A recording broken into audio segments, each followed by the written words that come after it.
Cuando consideramos las razones por las cuales Jesucristo, nuestro Señor, es quien puede traernos sanidad y salvación, inmediatamente debemos considerar sus sufrimientos, sus padecimientos, el hecho de haberse humanado, de haber sufrido la cruz y haber soportado la ira de Dios por nuestros pecados. Todas estas cosas, esencialmente expuestas por el Evangelio, son las que capacitan a nuestro Señor y Salvador para ser nuestro Salvador.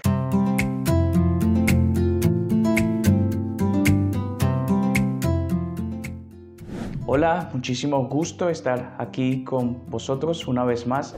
Les saludamos con el tierno amor de Cristo. Es un placer que nos acompañes en una nueva ocasión. En este video nos acercamos al texto de Lucas 4:18 con la pregunta de cómo está capacitado Cristo para sanarnos y para traernos salvación. Entonces debemos reflexionar acerca de los videos anteriores a este, en el cual hemos venido exponiendo progresivamente el Evangelio basados en Lucas 4:16 al 19 y puntualmente versículo 18. Por lo tanto, en estos videos hemos aprendido por la gracia del Señor que, en primer lugar, Jesucristo mismo es el Evangelio. Jesús es la buena noticia. Hemos visto que Él es en esencia el cumplimiento de Isaías 61, versículo 1 y 2. Él es la buena voluntad del Padre y ciertamente también Él es el juez,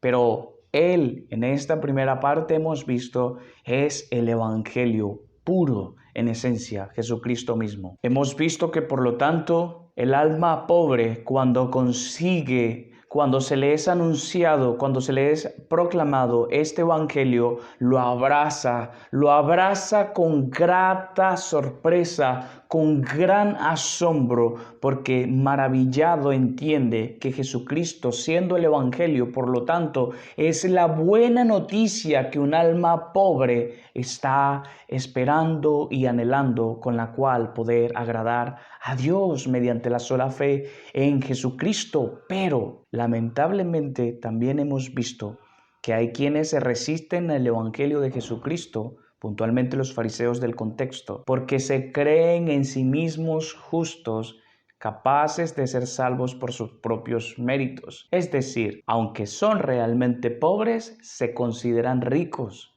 Es decir, aunque son injustos, se consideran a sí mismos por una obediencia externa y superficial de la ley, además de distorsionada, se creen a sí mismos justos y ellos, por lo tanto, no solo rechazan el evangelio, sino que persiguen el evangelio, persiguen a Jesucristo, inclusive lo asesinaron intelectualmente, procuraron su muerte. Pero también hemos visto que el evangelio es para todos, es decir, para ricos y para pobres, para intelectuales o para simples, para morenos o rubios, para altos y bajos. El evangelio es para todos, porque el pecado es patrimonio de todos, es decir, heredamos una condición pecaminosa y todos estamos destituidos de la gloria de Dios.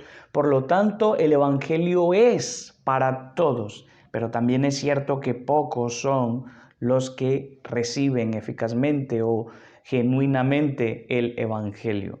Por lo tanto, sí, también hemos visto que el evangelio es para todos, pero que es recibido o creído por pocos. Visto de que, en primer lugar, Jesucristo es el evangelio, luego hemos visto que el evangelio es para todos. Luego nos preguntamos cómo hemos de aceptar el evangelio. En este punto hemos visto la gran estafa que ha supuesto el pecado. El deseo de ser dioses sobre nuestras propias vidas se ha convertido en desgracia y desventura, por lo cual nos preguntamos cómo aceptar el evangelio y lo que encontramos allí es pobreza espiritual. Debemos reconocernos como injustos para poder encontrar en el justo Jesucristo hombre nuestra salvación y nuestra sanidad espiritual. Por lo tanto, nos sabemos incompetentes en nosotros mismos, pero descansamos en la gloria de aquel que es completamente competente y todo suficiente para justificarnos, Jesucristo puede y por lo tanto hemos de aceptar el Evangelio sin más, declarando nuestra bancarrota y echando nuestras ansiedades y nuestras culpas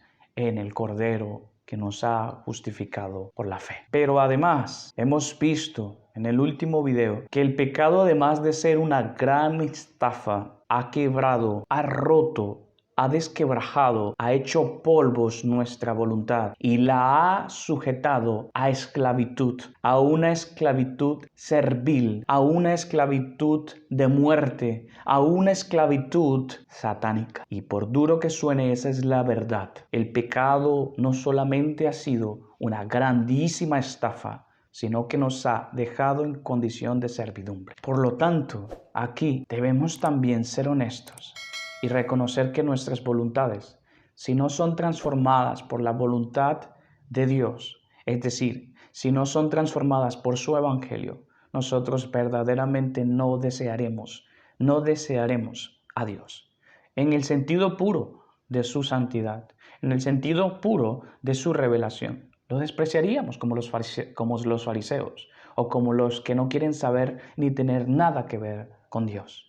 Así seríamos si Él no restaurase nuestra voluntad, la cual ha sido quebrantada. Y en ese sentido nos preguntamos, ahora puntualmente, ¿cómo es que Cristo está capacitado para sanarnos y para traernos salvación? En este punto me gustaría leerles las siguientes palabras, con la pregunta de ¿cómo Cristo está capacitado para sanarnos y para traernos salvación? El Evangelio, Jesucristo dice, he venido a sanar a los quebrantados de corazón. ¿Cómo? ¿Cómo puede sanar Cristo nuestro corazón? Restaurar nuestra voluntad. No sé cómo expresar tanta profundidad.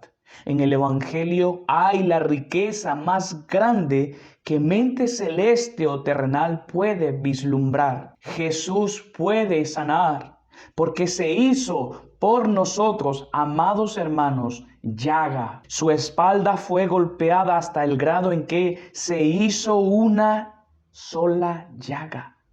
Su rostro fue escupido, su cabeza coronada de espinas, su costilla atravesada, su rostro desfigurado. Pero todo esto es pequeño.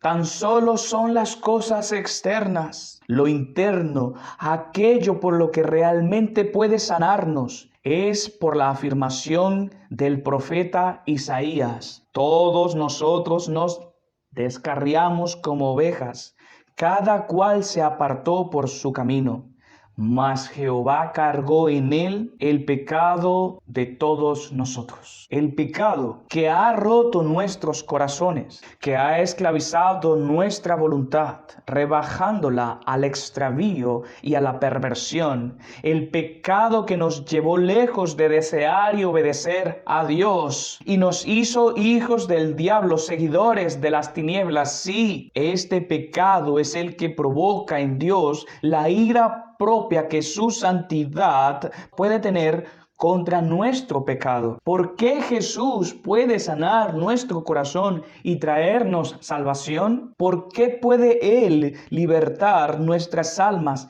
y nuestra voluntad? ¿Por qué Jesús puede sanar nuestro quebrado corazón? Porque Dios Padre, al enviar a su Hijo en la cruz, echó sobre Él el castigo que nuestro pecado merece. Porque en la cruz Jehová quiso quebrantarlo, sujetándole a padecimiento. Nosotros somos sanos por la sangre del Cordero, porque el Cordero fue por nosotros herido. Ese es el gran amor con que Dios en esencia nos ha amado. Y esto a pesar de que contra Él hemos pecado.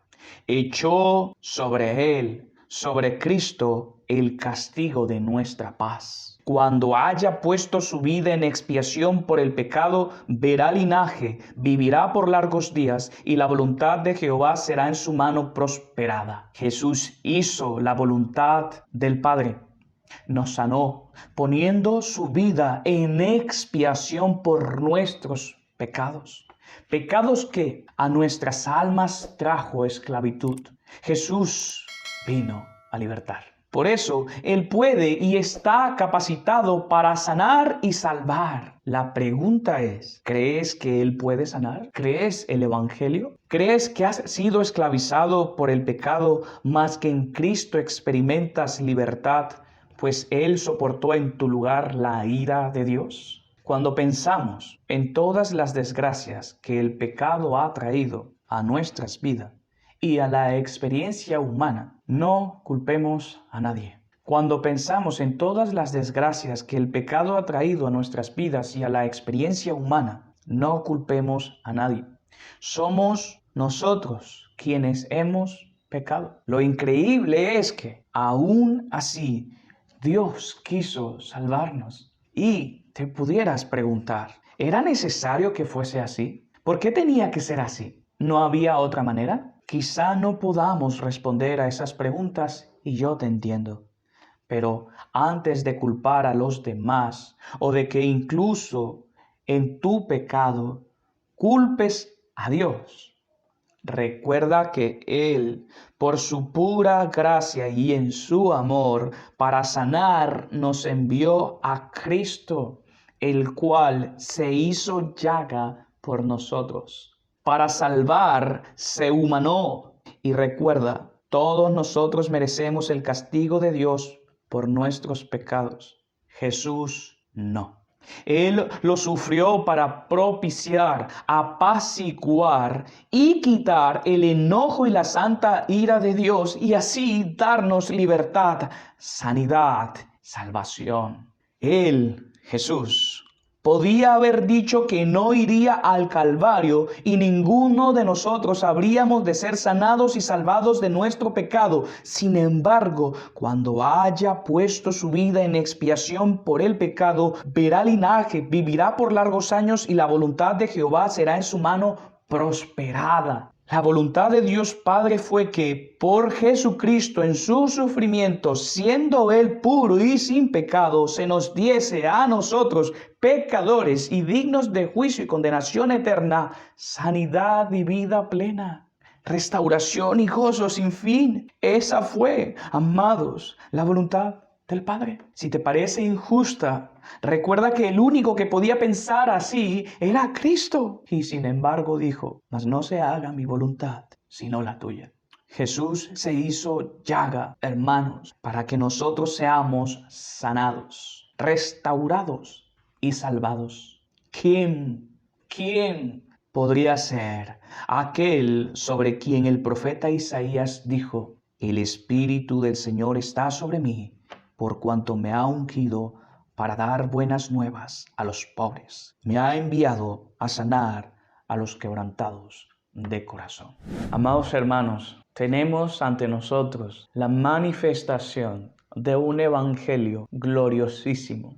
Un evangelio por el cual, sin lugar a duda, vale la pena desgastarse. Vale la pena entregarse, porque no hay otro evangelio y porque no hay otro por medio de quien podamos ser salvos, sino Jesucristo hombre. Hoy te animo solemnemente a que reconsideres todo lo que has pensado respecto de ti mismo y de tus luchas y de tus afanes, y reconsideres que si hay algo digno de nosotros es el castigo y la condenación eterna. Mas hoy hemos aprendido que por la voluntad del Padre hay para nosotros pecadores, salvación, sanidad y vida eterna. La pregunta es, ¿qué respuesta obtendrá esta gran noticia a nuestras mentes y nuestros corazones? ¿Qué actitud, qué evoca ahora en nuestras almas el comprender que Jesús no solamente dice